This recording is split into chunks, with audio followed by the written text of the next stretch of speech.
Bismillahirrahmanirrahim. Assalamualaikum warahmatullahi wabarakatuh. Perkenalkan, nama saya Nurlinda SKMMKes, salah satu dosen pada program studi ilmu gizi Fakultas Ilmu Kesehatan Universitas Muhammadiyah Parepare. Sebagai dosen, tentunya kita memiliki kewajiban untuk menjalankan Tridharma perguruan tinggi yang meliputi pendidikan, penelitian, dan pengabdian kepada masyarakat. Pada semester ini, saya dipercayakan untuk mengampuh salah satu mata kuliah pada program studi ilmu gizi, yaitu Gizi Daur Hidup 1. Mata kuliah ini diprogramkan pada semester 2 dengan bobot 2 SKS. Mata kuliah ini sesuai dengan bidang ilmu saya, yaitu gizi masyarakat. Adapun CPL Prodi yang dibebankan pada mata kuliah ini, yang pertama, berkontribusi dalam peningkatan mutu kehidupan bermasyarakat, berbangsa, bernegara, dan kemajuan peradaban berdasarkan Pancasila. Yang kedua, menguasai teknik komunikasi, manajemen, ilmu sosial, dan humaniora, serta seni kuliner untuk mengembangkan dan memodifikasi pelayanan gizi, promotif, preventif, dan rehabilitatif. 3. Menguasai konsep teoritis dietetik secara mendalam untuk dapat memformulasikan pemecahan masalah gizi perorangan. Selanjutnya, capaian pembelajaran mata kuliah.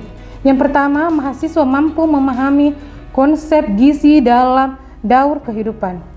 2. Mahasiswa mampu memahami mengklasifikasi aplikasi penggunaan angka kecukupan gizi, DBMP, dan TKPI. 3. Mahasiswa mampu memahami, menganalisis kebutuhan gizi prakonsepsi dan ibu hamil.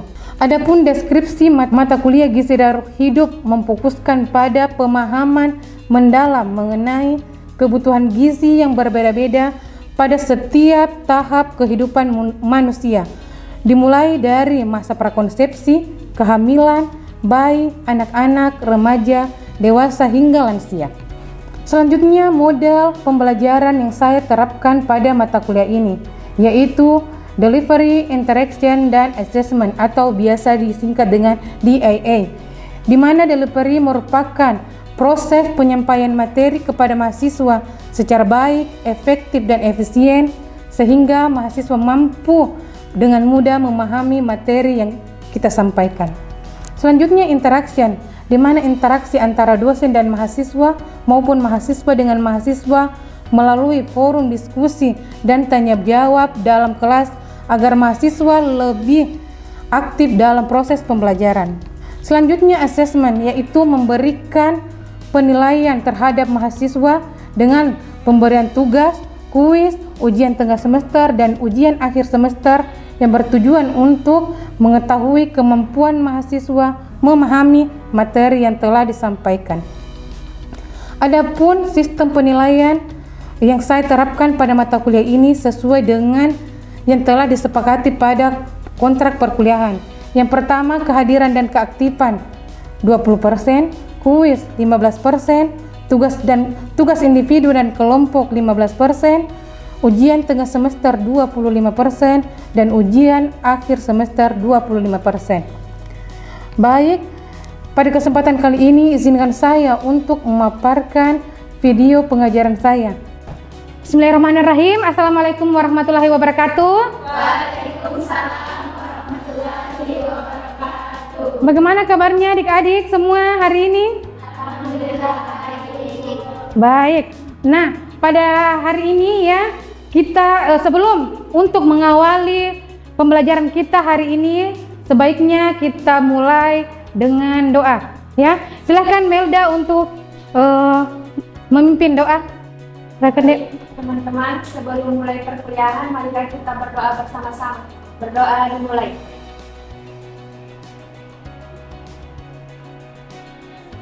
Selesai. Baik, alhamdulillah ya. Setelah saya absen, ternyata adik-adik semua bisa hadir semua ya dalam kelas. Baik, pada pertemuan kelima pada semester ini, saya akan memaparkan pembahasan mengenai pemenuhan gizi pada bayi dan balita. ya.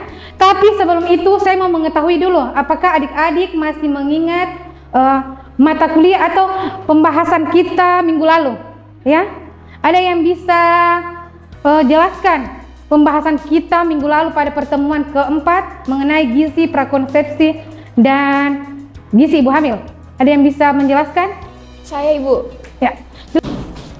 Materi yang minggu lalu itu mengenai gizi prakonsepsi dan gizi ibu hamil. Adapun yang saya ketahui mengenai materi kemarin itu mengenai prakonsepsi itu merupakan masa sebelum terjadinya pembuahan dan gizi wanita, di mana pada masa itu itu merupakan penentu kualitas hidup ibu dan bayi ke depannya. Pada masa itu juga perlu dipersiapkan fisiknya dan mentalnya sendiri, serta untuk persiapan fisik itu hal yang perlu dipersiapkan itu berupa pemenuhan gizi. Mungkin itu Ibu yang dapat saya sampaikan. Baik, terima kasih Melda untuk pemaparan materi kita minggu lalu, ya. Baik, selanjutnya saya langsung saja ke materi kita pada pertemuan kelima pekan ini, ya. Yang pertama, yang saya bahas itu adalah pemenuhan gizi bayi dan balita, ya. Nah, sebelum itu saya mau menjelaskan apa sih itu bayi, apa sih itu balita, ya. Bayi adalah anak yang berusia 0 sampai usia 12 bulan atau sebelum dia berusia 1 tahun, ya. Sedangkan balita adalah di atas 1 tahun sampai di bawah 5 tahun, ya. Oke. Selanjutnya, pentingnya asupan gizi pada bayi dan balita. Nah, usia bayi merupakan fase di mana pertumbuhan dan perkembangan mengalami perubahan yang sangat pesat, ya. Kenapa? Karena fase ini masuk dalam fase yang dinamakan windows of opportunity, di mana perkembangan yang sangat pesat, ya, yang biasa kita kenal dengan 1000 hari pertama kehidupan. Nah, saya mau tanya dulu, ada tidak yang tahu apa sih itu 1000 hari pertama kehidupan? Ya, silahkan Eva. Baik, terima kasih atas kesempatan yang diberikan. Jadi 1000 hari pertama kehidupan adalah fase kehidupan yang dimulai sejak terbentuknya janin pada saat kehamilan atau setara dengan 270 hari sampai pada anak berusia 2 tahun atau setara dengan 730 hari. Sekian dan terima kasih. Oke, nah terima kasih Eva. Jadi itu tadi ya 1000 hari pertama kehidupan, ya. Mengingat sangat pentingnya asupan zat gizi pada fase ini, maka diperlukan asupan gizi yang baik dengan kualitas yang baik, ya, sehingga nanti bisa membentuk manusia yang sehat, daya tahan tubuhnya kuat, ya, manusia yang cerdas dan unggul di masa yang akan datang, ya. Selanjutnya adalah kebutuhan zat gizi bayi dan balita. Nah, ada 2 macam kebutuhan zat gizi bayi dan balita, ya, kebutuhan zat gizi, ya. Yang pertama adalah zat gizi makro dan zat gizi mikro. Ada yang bisa jelaskan apa itu zat gizi makro dan zat gizi mikro? Silahkan Alia. Baik, zat gizi mikro adalah zat gizi yang dibutuhkan dalam tubuh dalam jumlah yang kecil yang sangat dibutuhkan dalam tubuh seperti vitamin dan mineral. Kalau zat gizi makro adalah zat gizi yang dibutuhkan dalam tubuh dalam jumlah yang besar seperti protein, karbohidrat, dan lemak. Terima kasih. Nah, baik ya, terima kasih Alia. Jadi itu ya. Jadi zat gizi makro adalah zat gizi yang dibutuhkan dalam jumlah yang besar, ya, seperti protein, lemak, dan karbohidrat. Sedangkan untuk zat gizi mikro, ya, vitamin dan mineral, ya, yang dibutuhkan dalam jumlah kecil. Nah, selain itu ada kebutuhan yang sangat tidak kalah pentingnya, ya, yaitu cairan, ya, di mana bayi dan balita itu pasti memerlukan cairan, yaitu sekitar 1.300 sampai 1.700 ml per harinya atau 1,3 liter, ya, sampai 1,7 liter per hari. Baik, selanjutnya akan membahas tentang aturan pemberian makanan pada bayi, ya. Jadi pada bayi dan balita saya bagi beberapa fase. Yang pertama itu usia 0 sampai 6 bulan, ya. Seperti yang telah saya ajarkan sebelumnya bahwa bayi yang berusia 0 sampai 6 bulan itu hanya diberikan ASI saja tanpa pemberian makanan apapun ya, baik itu susu formula, biskuit dan bubur ya. Nah, saya mau tanya dulu, pernah tidak dengar ASI eksklusif? Pernah. Ada yang bisa jelaskan apa itu ASI eksklusif? Najma Ibu. Oke, silahkan Najma. Terima kasih kesempatannya Ibu. Saya akan menjelaskan sedikit mengenai ASI eksklusif yang saya terima atau yang saya ketahui, yaitu bagaimana ASI eksklusif itu diberikan oleh bayi yang berusia 0 sampai 6 bulan selama kehidupan, di mana tidak ada makanan tambahan baik itu makanan ataupun minuman. Dan ASI eksklusif ini sangat diperlukan untuk bayi karena di dalam ASI eksklusif sendiri itu banyak manfaatnya dan sangat membantu dalam pertumbuhan bayi tersebut. Mungkin hanya itu. Terima kasih Ibu. Ya, terima kasih Najma. Jadi pada usia 0 sampai 6 bulan itu ASI eksklusif ya. Jadi ASI saja ya, tanpa diberikan makanan pendamping lainnya. Nah, pada usia 6 bulan bayi sudah mulai diperkenalkan dengan makanan pendamping ASI ya. Makanan pendamping ASI ini harus bertahap ya, mulai dari frekuensi pemberian makan tambahannya pemberian MPASI-nya maupun tekstur dalam pemberian MPASI itu sendiri ya. Mulai dari beberapa kali, misalnya dalam 1 kali sehari, besoknya 2 kali sampai 3 kali dan seterusnya ya. Nah, kalau mengenai teksturnya ya, mulai dari yang agak cair ya, terus lembek, mulai dari yang disaring ya, sampai bayi itu mampu untuk mengkonsumsi makanan padat atau makanan keluarga ya. Oke, selanjutnya adalah porsi dan frekuensi pemberian makanan pada balita ya, usia 12 sampai 24 bulan atau baduta ya, diberikan 1/2 atau sampai 1 mangkok per porsinya dalam 1 kali makan ya. Nah, frekuensinya adalah 3 sampai 4 kali makan ditambah dengan 2 kali snack.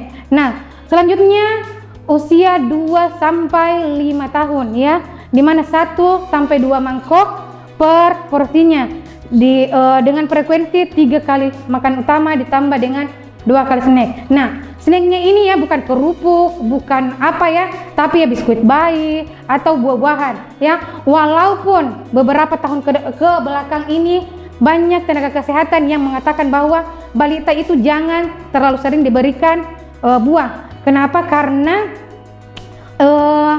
buah itu katanya ada zatnya yang bisa menghambat penyerapan zat gizi utamanya. Tapi sebenarnya tidak boleh di skip ya, tetap harus diberi, tapi pemberian waktunya yang kita perbaiki caranya ya. Mulai dari yang pertama, jangan diberikan pada saat dia mau mengkonsumsi makanan utama. Kenapa? Karena nanti kalau dia sudah kenyang, dia pasti akan men-skip ini untuk makan utamanya ya.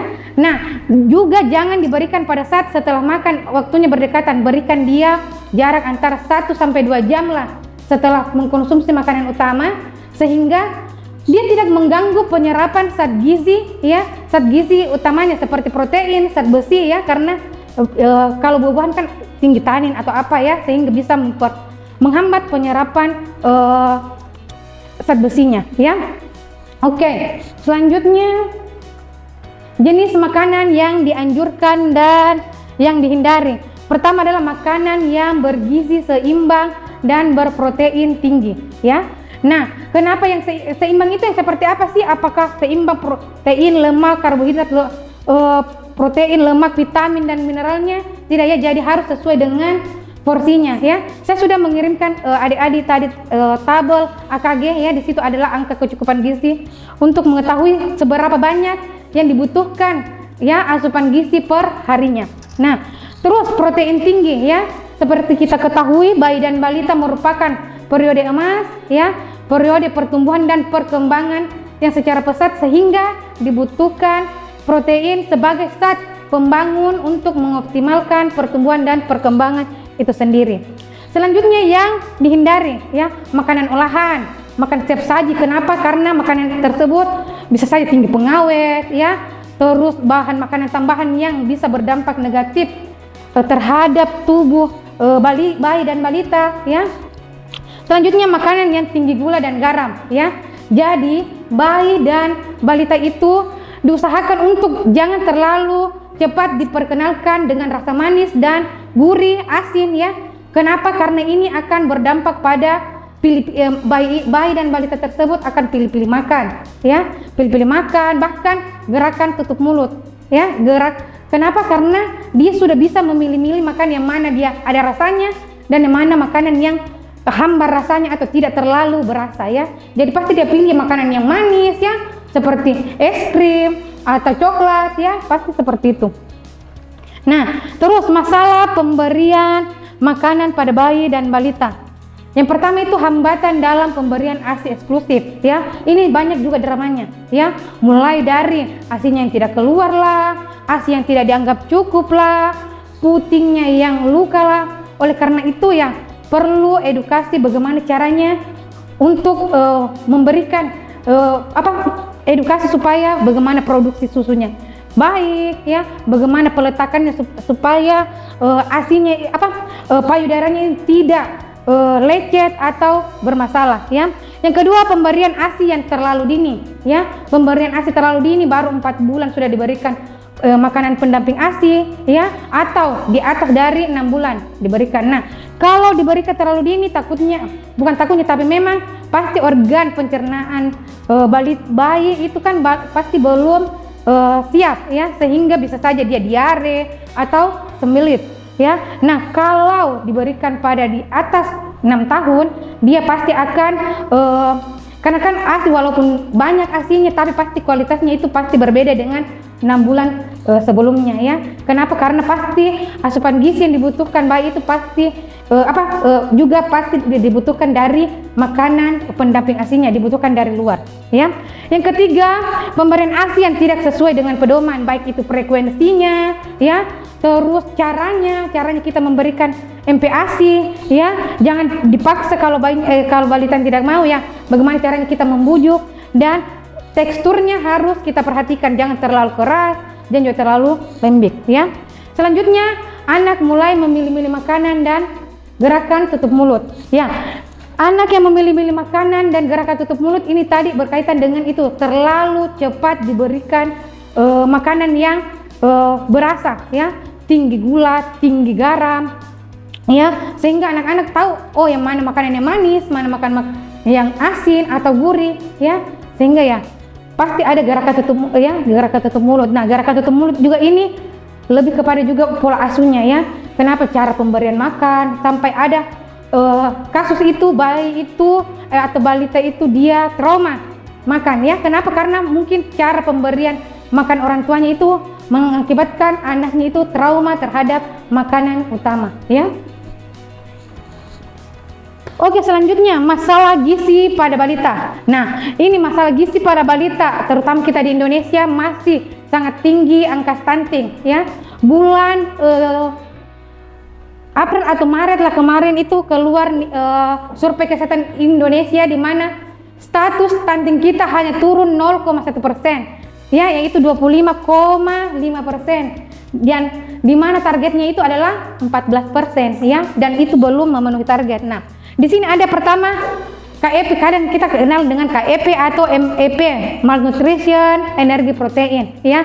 Mulai dari underweight ya. Underweight itu di mana berat badan tidak sesuai dengan usianya ya. Selanjutnya stunting ya, stunting yang lagi booming ya. Stunting ini adalah tinggi badan yang tidak sesuai dengan usianya ya. Wasting adalah berat badan yang tidak sesuai dengan tinggi badan ya. Selanjutnya anemia ya. Anemia itu ya kekurangan zat besi, terus defisiensi vitamin A ya, defisiensi vitamin A atau kekurangan vitamin A. Walaupun sekarang ada kan programnya ya, setiap bulan Februari dan bulan Agustus pemberian vitamin A.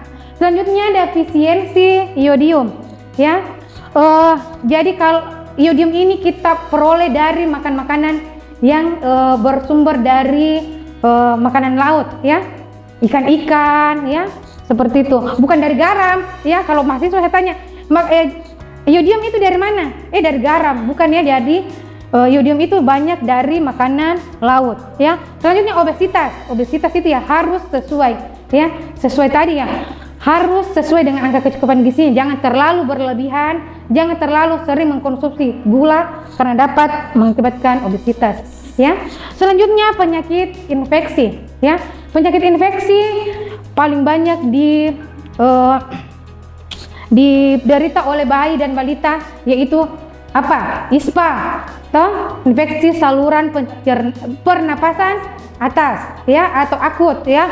Terus yang kedua adalah kecacingan dan diare, ya. Itu adalah penyakit infeksi yang bisa mempengaruhi status gizi balita karena berpengaruh terhadap asupan makanan yang dikonsumsi oleh bayi dan balita. Selanjutnya penanganan dalam masalah gizi bayi dan balita. Yang pertama itu deteksi dini, ya. Jadi bayi dan balita itu harus selalu dikontrol berat badan, tinggi badannya setiap bulan di posyandu, ya. Selanjutnya edukasi gizi, ya.